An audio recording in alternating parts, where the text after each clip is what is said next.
as you wrote about. It is good for a man not to have sexual relations with a woman.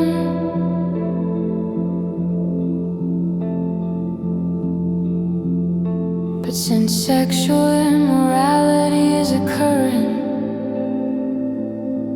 each man should have sexual relations with his own wife, and each woman with her own husband.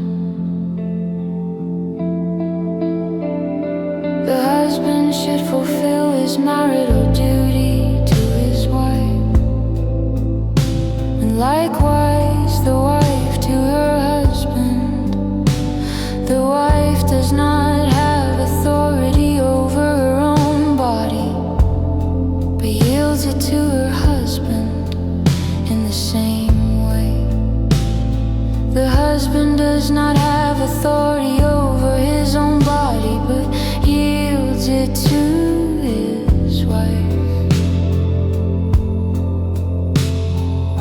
Do not deprive each other, except perhaps by mutual consent, and for a time, so that you may devote yourselves to prayer, then come together again, so that Satan will not tempt you because of your lack of self-control.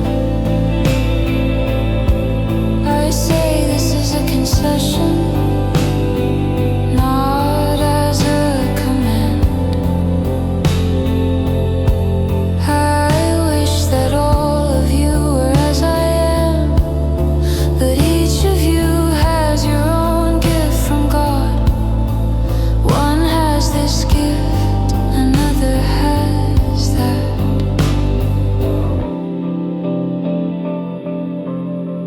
Now to the unmarried and the widows I say, it is good for them to stay unmarried as I do.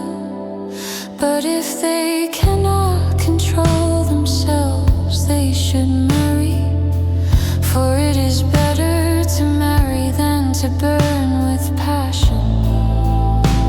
To the married I give this command, not I, but the Lord.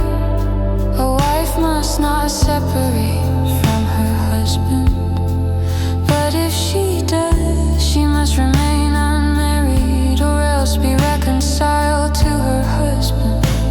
And a husband must not divorce his wife. To the rest I say this, I, not the Lord. If any brother has a wife who is not a believer, and she is willing to live with him, he must not divorce her. And if a woman has a husband who is not a believer, and he is willing to live with her, she must not divorce him. For the unbelieving husband has been sanctified through his wife, and the unbelieving wife has been sanctified through her believing husband. Otherwise your children would be unclean, but as it is they are holy. But if the unbeliever leaves, let it be so. The brother or the sister is not bound in such circumstances. God has called us to live in peace. How do you know, wife, whether you will save your husband? Or how do you know, husband, whether you will save your wife? Nevertheless, each person should live as a believer in whatever situation the Lord has assigned to them, just as God has called them. This is the rule I laid down in all the churches.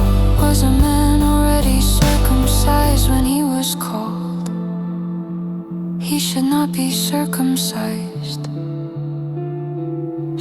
circumcision is nothing, and uncircumcision is nothing. Keeping God's commands is what counts.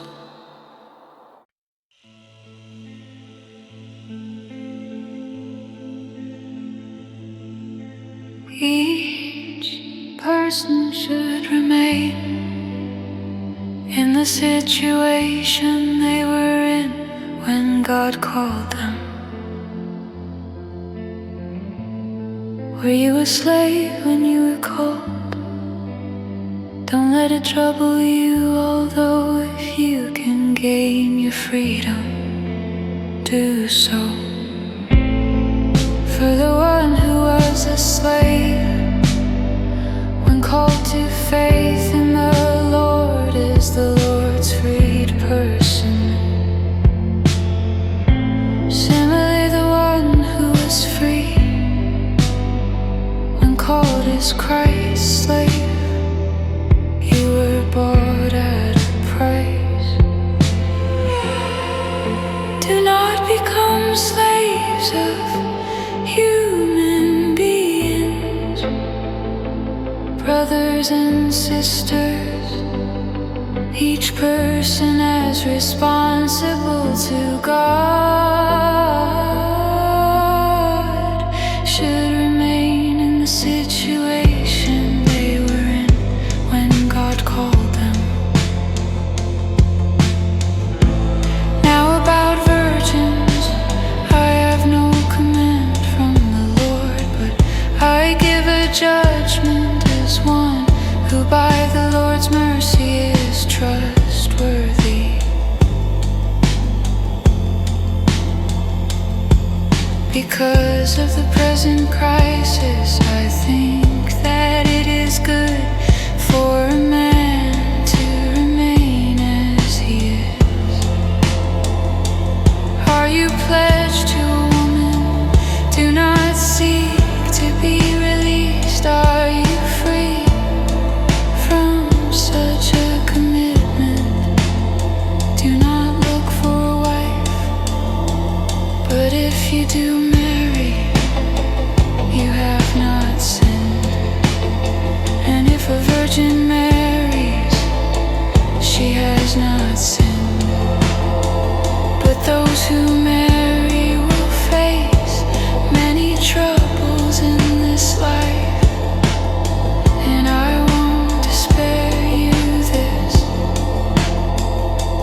What I mean, brothers and sisters, is that the time is short. From now on, those who have wives should live as if they do not. Those who mourn as if they did not. Those who are happy as if they were not. Those who buy something as if it were not theirs to keep. Those who use the things of the world as if not engrossed in them. For this world in its present form is passing away. I would like you to be free from concern.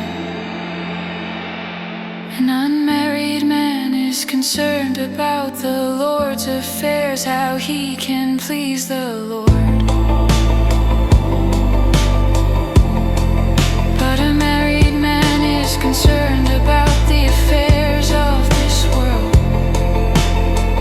how he can please his wife, and his interests are divided. An unmarried woman or virgin is concerned about the Lord's affairs.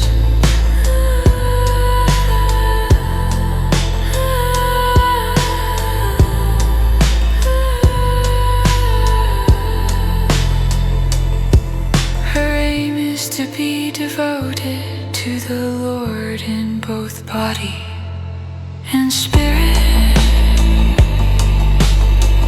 But a married woman is concerned